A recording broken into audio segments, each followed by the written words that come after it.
When you look in the mirror and see that tracheotomy scar, does it bring those memories back? Hannah Petty gently strokes the scar on her neck, where doctors had to perform an emergency airway opening to save her life. Yeah, it does. She just tries not to dwell on it. This story starts with a question nobody ever wants to answer. What do you tell your kids about what happened? Hannah knew she wanted to be honest with them, because they have a right to know the truth. In August of 2011, Hannah started feeling like she was getting sick, severe stomach pain, constant nausea. By November, things got really serious. On the bad days, her mom would ask if she needed a doctor, what she wanted to do.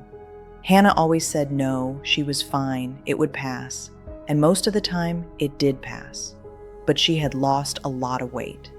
Finally, things got to the point where Hannah's mom had to say, "Hey, you're losing way too much weight." That's when she started to worry. Why did they turn to nurse Nicole Petty? Because Hannah was yellow as a canary. She was completely yellow by then. Hannah's mom grabbed the nurse's arm and said, "Promise me, whatever this sickness is, you will find it." She was frantic. Hannah was in excruciating pain that whole time. Her condition was getting worse and worse. The nurse thought, this little girl has 2 kids, and she is dying. That's what it looked like. She was dying. We have to get her to the ER right now, and we have to be fast. The nurse insisted she go to the hospital, and she went. What was that ride like? Fast. Very fast. Hannah just remembers praying and driving. That's all she did, pray and drive. How long did they have to wait in the ER?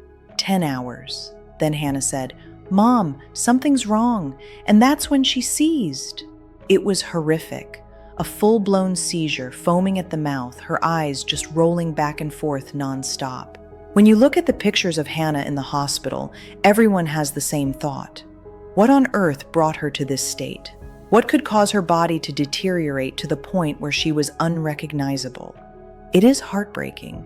How close was Hannah to dying?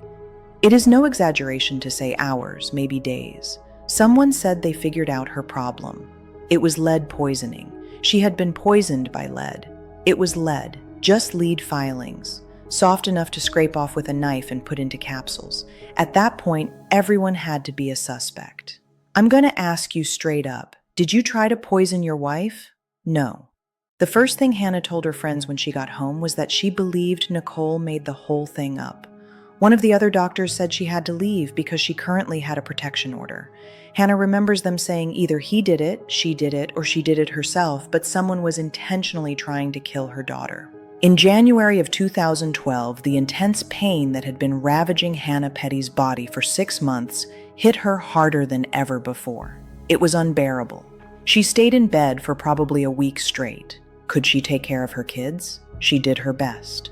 Her son Lincoln was 3, and her daughter Gracie had just turned 2. But Hannah was too weak to attend Gracie's birthday party. She was so frail she could barely walk. She had a little office chair to roll around the house because she really didn't go outside. Hannah said her husband, Brian Mann, was there when she needed him most. When she really started getting sick was when he was most tender with her. Brian is a chiropractor, but he said he couldn't diagnose Hannah's illness. He didn't know anything. It was out of his league. That's someone he would refer to a specialist. That's what he wanted to do. On January 18th, 2012, Hannah got in touch with her mom, Nicole Petty. After hanging up, Nicole said she was haunted by something in her daughter's voice. Just that feeling, she knew something was wrong. She called back over and over and texted. Hannah finally answered, but she couldn't speak. Nicole rushed over and took Hannah to UAB Hospital in Birmingham. While they were there, Nicole took a lot of photos and videos. The doctor said obviously she was very sick, wanted to keep her, but there was no way they would admit her. Her vitals were stable. Nicole said, "If you guys send her home, she will die." Right at that moment, Hannah had a terrifying seizure, and in the chaos, she ripped off her hospital gown. For Nicole, that moment was frozen in time. She was just skin and bones. They said Hannah was literally starving to death when she was brought in. They said she only had hours to live. When Hannah arrived at the hospital, doctors told her mom she only had hours left. One doctor directed his anger at Nicole. 8 days after Hannah was admitted, a neurologist told Nicole that the doctors had found the cause of Hannah's symptoms. Her exact words were, "She has an astronomical amount of lead inside her." Lead. It was an extraordinary finding, and Nicole said the doctors told them they had never seen a patient like Hannah. They said her colon was packed with lead, almost 100% lead. There was no room in her stomach to hold anything else, just pure lead plus lead in her bones, everywhere. X-rays showed Hannah Petty's body was full of lead. Doctors told Nicole there was no way Hannah swallowed all that lead by accident. It had to be intentional, and they said exactly what they thought. Nicole told them she knew they were very big on supplements. Nicole said the doctors kept asking Brian to bring in the capsules Hannah described, but he never did. Instead, he showed them a picture of common over-the-counter supplements. DHR investigators, who got the info from Hannah's doctor, contacted Lieutenant Alan McDermott of the Hartselle Police Department. They said they needed to go arrest someone for attempting to kill his wife. McDermott said, "Hold on, we can't just go arrest people. What are you guys talking about?" Investigators told McDermott that doctors suspected Brian had given Hannah some kind of lead-filled capsules multiple times. He could take a capsule, open it up, dump out the contents, and put lead in. McDermott told Brian about the hospital's allegations. At that moment, Brian was a suspect. Everyone had to be a suspect. McDermott is now the chief of the Hartselle Police Department. And after a lot of reflection, Hannah allowed herself to face a hard truth. Did she think he ever loved her? No, she really didn't think he did. She just didn't think any of it was real. It was hard to say that, because for her, it was very real. Now it's very real for Brian, who was sentenced to life in prison in August of 2015. And Hannah, the woman they feared would be so brain damaged she could never testify. Well, she graduated college with a teaching degree. Hannah says she's a teacher, so she'll be starting at a new school this year. She's just focused on being the best teacher she can be and the best mom she can be. Life got a little sweeter for Hannah when she and the kids moved back into the old house, the home they used to share with Brian. She repainted, redecorated everything, scrubbed it completely clean. She moved all her furniture in and hung up photos of just the three of them. Now, it finally feels like theirs. But how did a chiropractor in Alabama turn into a poisoner? The story starts in the months before Hannah nearly died. 2011 was a turbulent year for Hannah Petty. She was 22, had been married to Brian Mann for 3 years, and was raising 2 little ones.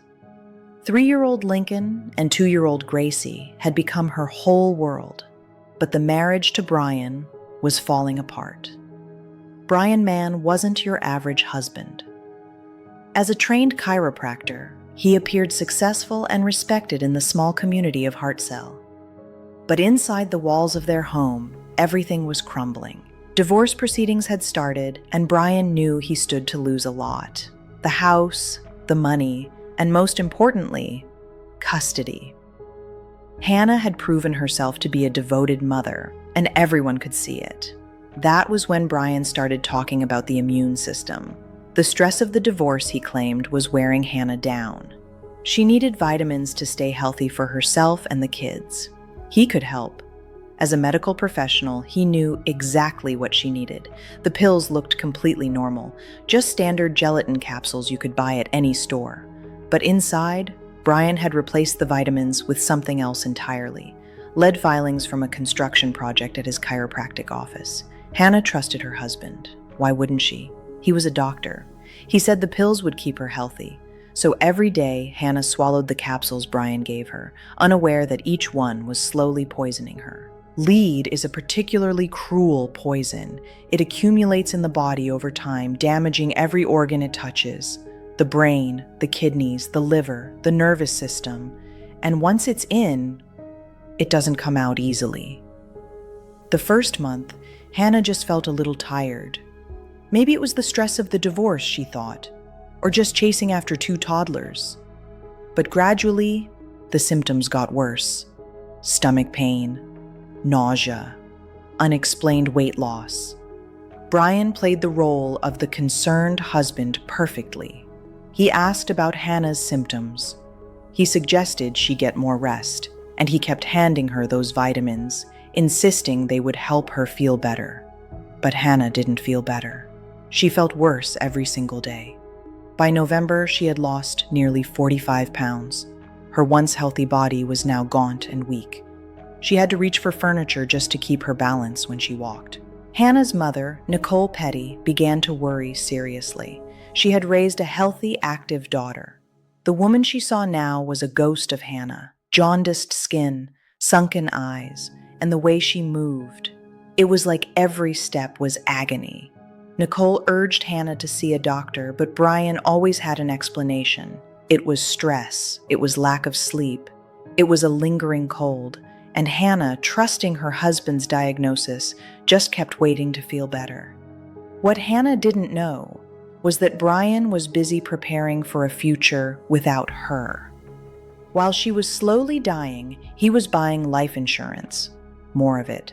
Millions of dollars in policies, with Brian as the sole beneficiary.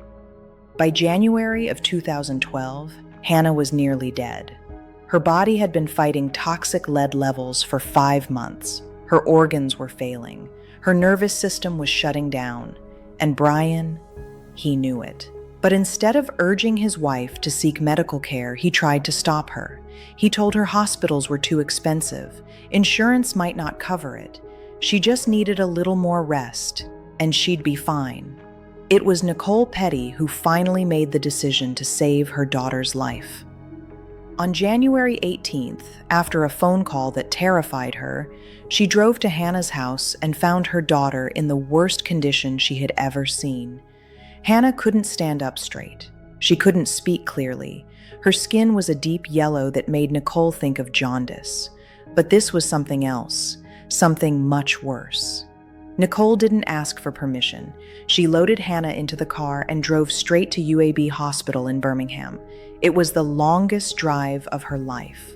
Hannah lay motionless in the passenger seat, occasionally moaning in pain. Nicole just prayed and drove, prayed and drove. When they got to the ER, the medical staff took one look at Hannah and knew something was seriously wrong. But it took hours of checks and tests before they discovered the terrifying truth. Hannah Petty wasn't just sick. She was being poisoned.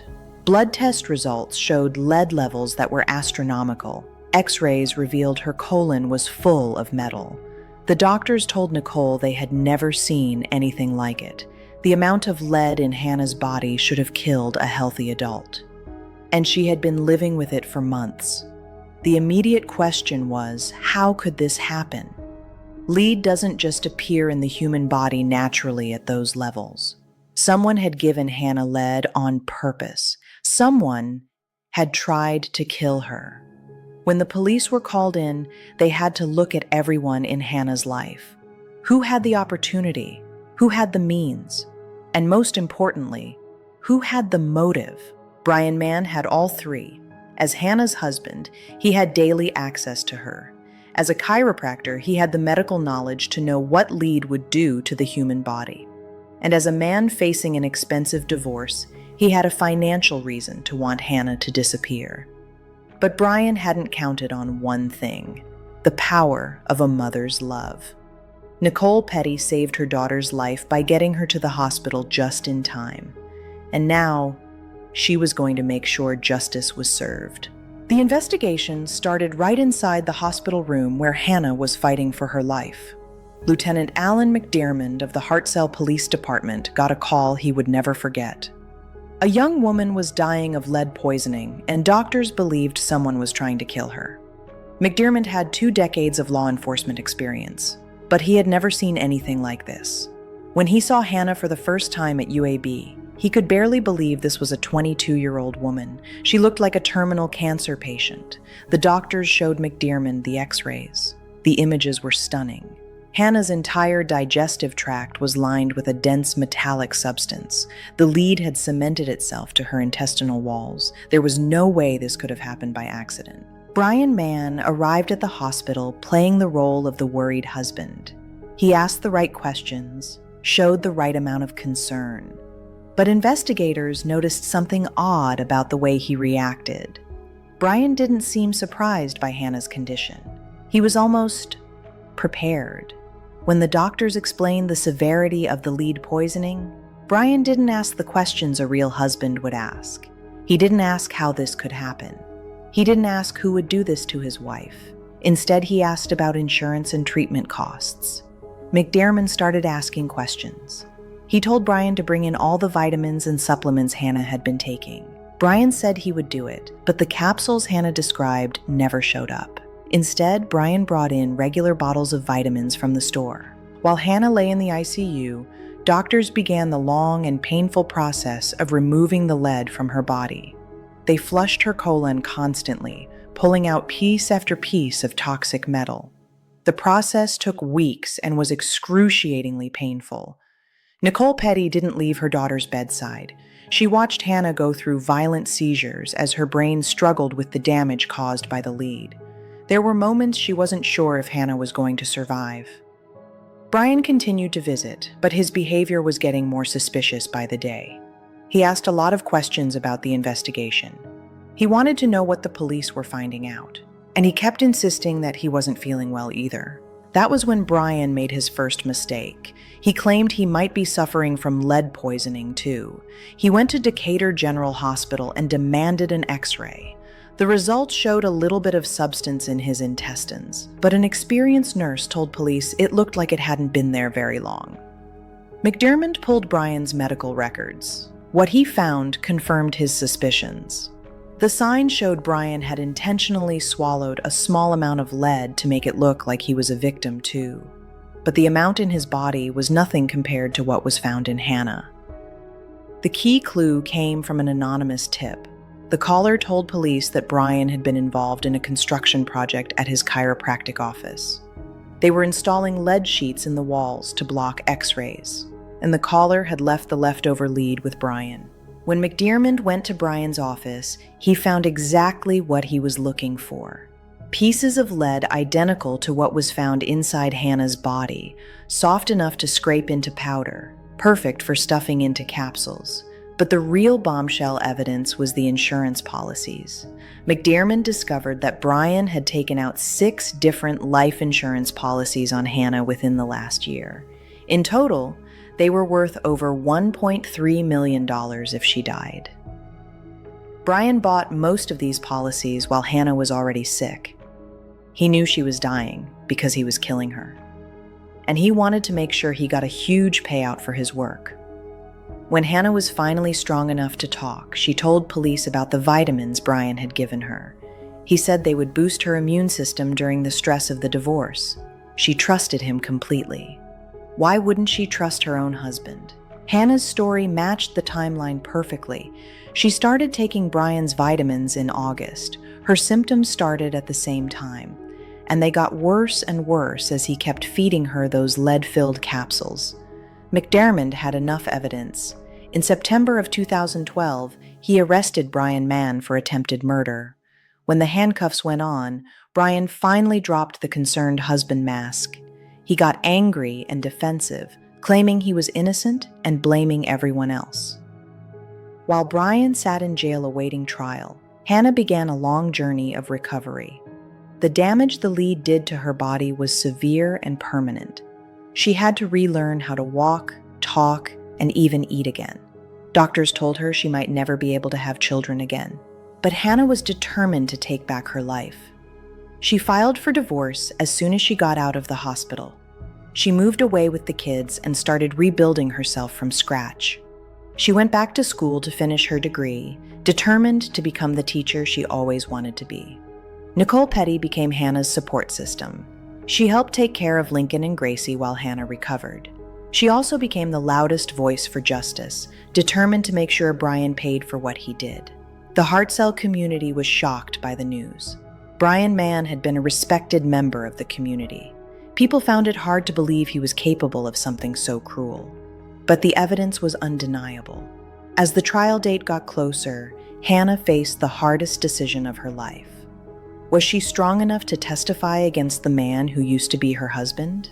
Could she face him in court and retell exactly what he did to her? Doctors worried that the stress of testifying might be too much for Hannah's recovering nervous system. But Hannah knew she had to do it. Not just for herself, but for Lincoln and Gracie. Her kids needed to know their mom was strong enough to stand up to the man who tried to take her life.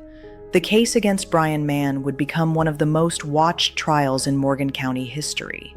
It wasn't just a story about a husband trying to kill his wife. It was a story about the ultimate betrayal of trust, about love turning into hate, and about a woman finding the strength to survive the unimaginable. In June 2015, the Morgan County Courthouse became the center of national attention. The trial of Brian Mann drew reporters from all over the U.S. The story of a chiropractor trying to poison his wife with lead was too bizarre, too cruel to ignore. When Brian walked into the courtroom, he didn't look like the worried husband the heart cell community once knew. His face was stone cold. He sat next to his lawyer with the attitude of a man who believed he was going to get away with it. Hannah sat in the witness section, gripping her mother's hand. She'd lost over 45 pounds since being poisoned, but she had regained her strength. The tracheotomy scar was still visible on her neck, a reminder of just how close to death she had come. Prosecutor Kelly Cimino opened with a simple but powerful statement. "This isn't a story about a broken marriage," she said. "This is a story about greed and cold calculation." Brian Mann tried to kill his wife for the insurance money. Cimino presented the evidence systematically. First came the insurance policies, 6 different policies, all purchased while Hannah was sick, totaling $1,300,000, a massive sum for a chiropractor facing an expensive divorce. Then came the medical evidence. Dr. Felicia Hadaway from UAB testified about Hannah's condition when she was brought in. A safe lead level for adults is near 10. When Hannah arrived, her levels were at 80. That's a level that theoretically should be fatal. Hadaway explained to the jury how lead works in the human body. It's not a fast poison. Instead, it accumulates over time, slowly attacking every organ: the brain, the kidneys, the nervous system. It is a cruel, slow way to kill someone. The forensic evidence was even more shocking. Investigators found the exact type of lead used to poison Hannah. It came from a construction project at Brian's office. Metal fragments identical to what was found in her colon. Cimino showed the jury Hannah's x-rays. The images made some members look away. Her entire digestive tract was lined with dense metal. Her colon was almost 100% lead, with no room left for food. Then Hannah took the stand. Her voice was still a bit raspy from the breathing tube, but her words were clear and strong. She told the jury about those terrifying months, how Brian convinced her to take his vitamins, how he stopped her from going to the doctor when she started getting sick. The most heartbreaking part of Hannah's testimony was when she described the children. Lincoln and Gracie had to watch their mother slowly fade away right before their eyes. They were too young to understand what was happening, but they knew their mom was in a lot of pain. Hannah also revealed a detail she had never spoken about publicly. Doctors told her she couldn't have any more children. The lead had caused too much damage to her reproductive system. At just 22 years old, the dream of having more kids was stolen by Brian. Defense attorney Chad Morgan tried to spin a different story. He argued that there was no direct evidence Brian gave the lead to Hannah. No one saw him do it. No fingerprints on the capsules. It was all just speculation. Morgan also tried to blame Nicole Petty. He claimed Nicole came to Hannah's house every day for nearly a year to bring her a milkshake. Could she have mixed lead into it? Could she be the one trying to harm her own daughter? But this theory quickly fell apart. Hannah testified that her mother never brought her milkshakes. She didn't even like milkshakes. Furthermore, Nicole had no access to the specific type of lead that was used. When the arguments wrapped up, Morgan didn't call a single witness. He had 3 years to prepare for this case, but he couldn't find anyone to testify for Brian. Even Brian didn't take the stand to defend himself. The jury began deliberating on Wednesday afternoon. They had a mountain of evidence to consider: the insurance policies, the medical proof, the lead from Brian's office, Hannah's testimony. It all pointed to the same conclusion. Jeff Solly, one of the jurors, later told reporters the decision wasn't hard. The arrogance required to watch someone wither away, not just watch the poisoning, but watch the deterioration, he said. That takes a very special person. That person is a monster. The next day, the jury returned with a verdict: guilty of attempted murder. Hannah sat in the courtroom as the words were read. It took a few seconds for it to sink in that it was a guilty verdict. She immediately started tearing up. It was just this huge release of emotion, and she had to step outside. Brian sat motionless as the verdict was read. There was about a second of shock. He didn't expect it. His final mask had fallen, and everyone could see the real man underneath: cold, calculating, remorseless.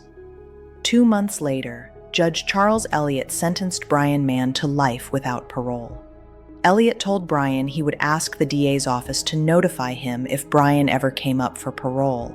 If he wasn't on the bench anymore, he'd drive down to Montgomery himself to argue against Brian's release.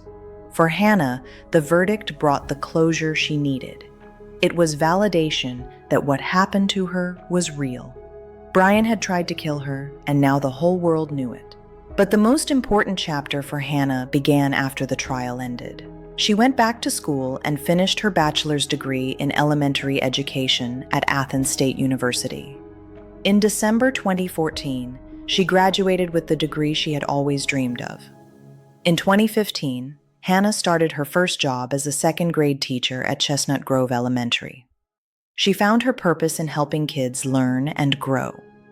Her students didn't know what their teacher had survived, but they could feel her strength and kindness.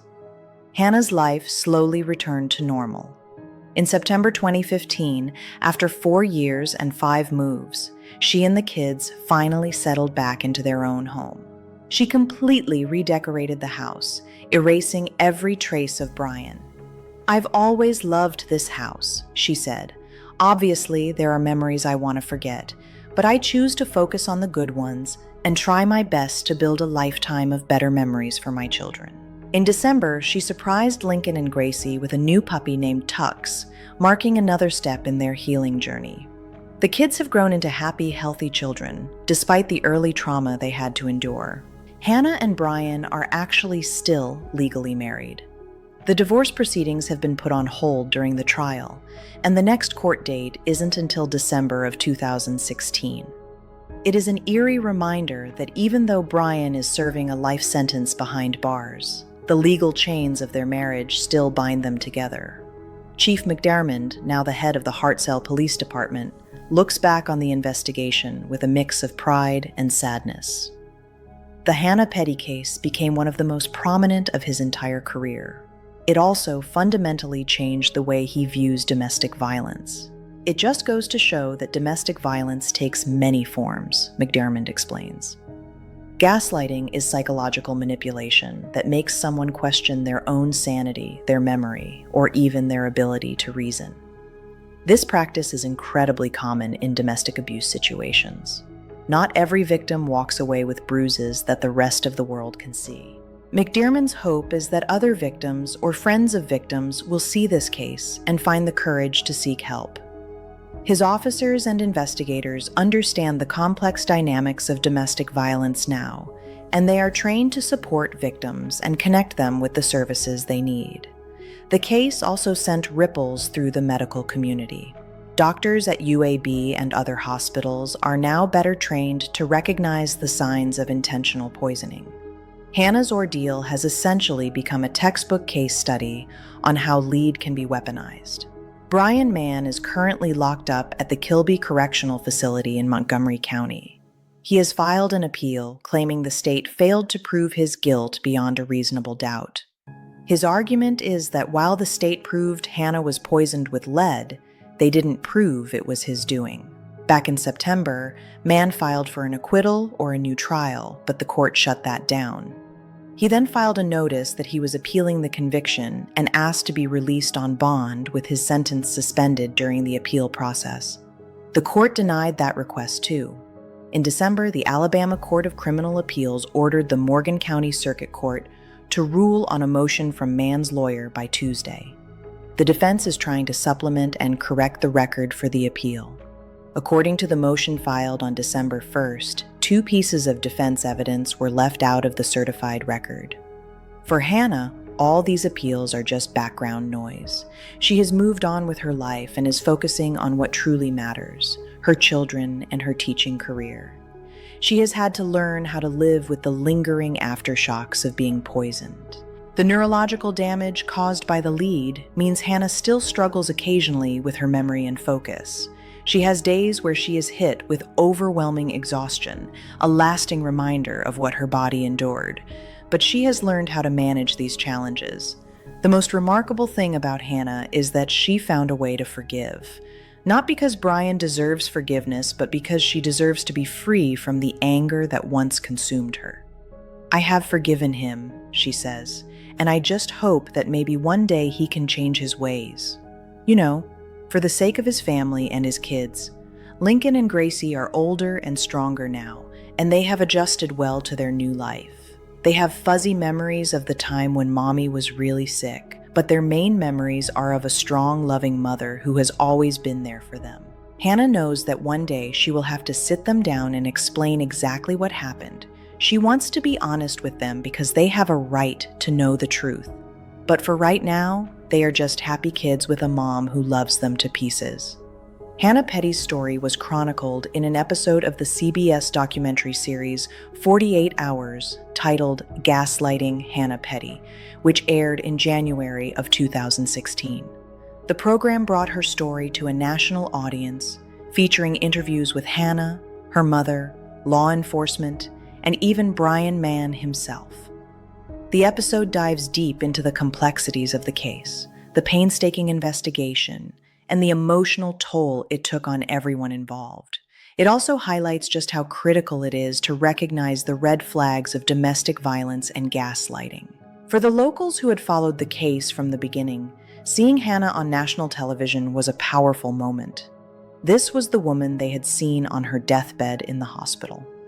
Now here she was, speaking about her experience with grace and strength. Hannah's message is one of hope. No matter how hard someone tries to hurt you, you can survive. You can rebuild. You can find happiness again. It takes time, and it requires a strength you didn't know you had, but it is possible. When Hannah looks to the future, she sees the possibilities are wide open. She loves her job as a teacher and plans to keep growing in the field of education. She wants to be a living example of resilience and strength for her students. She also hopes her story will be a lifeline for others trapped in abusive relationships. If just one person looks at her case and realizes they are being gaslit or abused, then all the pain she suffered will have meant something. Every day, Hannah looks in the mirror and sees the scar on her throat, a reminder of what she went through. But now, instead of just bringing back painful memories, it brings a sense of pride. She survived. She won. And she is building a beautiful life for herself and her kids. That is the true legacy of Hannah Petty. She isn't just the woman who was almost murdered by her husband. She is the woman who managed to rebuild herself from the ashes of that trauma. She is living proof that a person can survive even the deepest betrayal and find a way to not just live, but to thrive. Hannah Petty's story is a powerful reminder that domestic violence can lurk in the most subtle and dangerous forms. Not all wounds are obvious, and not all pain leaves a visible scar. Gaslighting, making someone doubt their own memories, perception, and sanity, is one of the cruelest forms of abuse there is. It doesn't just attack the body, it destroys the soul. It turns the victim into an accomplice in their own suffering. If you are listening to this and recognize yourself in Hannah's story, please know that you are not crazy, you are not weak, and most importantly, you are not alone. There are people out there ready to help, to believe you, and to support you. Trust your gut. If a relationship makes you feel small, confused, or unsure of yourself, that could be a sign of abuse. Real love builds you up. It doesn't tear you down. It creates safety, not fear. For those around the victim, learn to listen without judgment. Sometimes just one phone call from a worried mother or a concerned friend can save a life. Nicole Petty saved Hannah by trusting her instincts and taking action. Domestic violence is a community issue. It demands understanding, compassion, and a commitment from all of us. We have to create a society where victims feel safe enough to speak up, where they are believed and where they are supported. If you or someone you know is experiencing domestic violence, please contact the National Domestic Violence Hotline. Help is available, hope is real, and as Hannah has proven, it is possible to not just survive, but to thrive after the pain.